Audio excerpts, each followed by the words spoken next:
He's a race-baiting, xenophobic, religious bigot.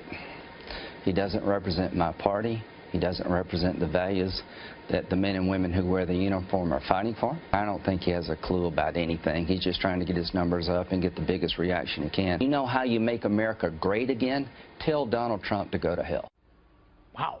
Lindsey Graham has certainly been one of Donald Trump's fiercest critics, but now the senator is reportedly calling on Republicans to support the presumptive nominee. Reports say Graham privately urged donors to unite behind Donald Trump at a fundraiser over the weekend. However, Graham's press secretary says there's been no change in his position, whatever that means. Here now, Governor John Sununu, former White House Chief of Staff to President George H.W. Bush and author of The Quiet Man. It's a pleasure to have you here, Governor. Thanks for being here today. Happy Monday, Greg. How are you? I'm fine. You know, this is a guy who really disparaged Donald Trump and said he could not in good conscience ever vote for Trump, and yet these reports that he's urging people to back Trump, what do you make of it?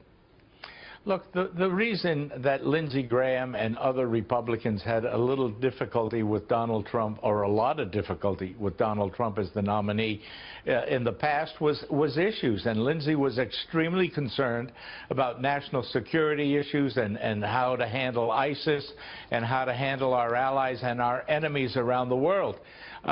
From what I've seen in the reports, he's had conversations with Donald Trump, and Trump is talking a much more rational foreign policy set of principles, and I think that's enough to have Lindsey feel a little bit more comfortable with him. Yeah. You're going to see that with a lot of Republicans who were concerned that Trump wasn't conservative enough, but Trump is reaching out to groups like the NRA now, and so you'll get a dribble and drabble of Republicans coming back to this. The Republican Party and the voters of the Republican Party recognize it's important to get a good turnout in order to at least save the Senate and governors and congressmen around the country, and I think you're going to see people talking about voting the Republican ticket from top to bottom. Governor, let me get your reaction to a couple of polls that are just out.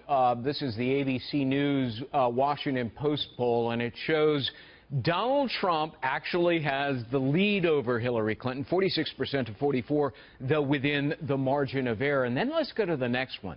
This one may be even more revealing. People are asked, do you mainly support Trump or oppose Clinton? And look at that. 54% oppose Clinton. They're voting for Trump because they oppose Clinton, not necessarily because they support Donald Trump. Are we presented, or many people presented, with the old principle of the lesser of two evils? I think there's a lot of voting that will take place in November that will take place on that basis. I think the Democrats really still have an internal squabble that's causing problems, and Mrs. Clinton's position on so many issues just are so bad that Republicans that might have stayed home that didn't like Trump as the nominee and might have stayed home will come out just to vote against Hillary Clinton. So yes, I think that poll is reflective of a lot of what will happen in November. As long as the Republicans get out and vote for the Senate and the governors and the congressmen and the lower ballot candidates, I think Republican Party will do quite well. And if it happens to be enough to bring Trump into the White House, I think the Republicans will at least say, well, then we can save some of the nominees that have to be made to the Supreme Court in the future. Governor, you're, and I mean this complimentarily, you're regarded as the wise man in the party because you have advised presidents in presidential campaigns.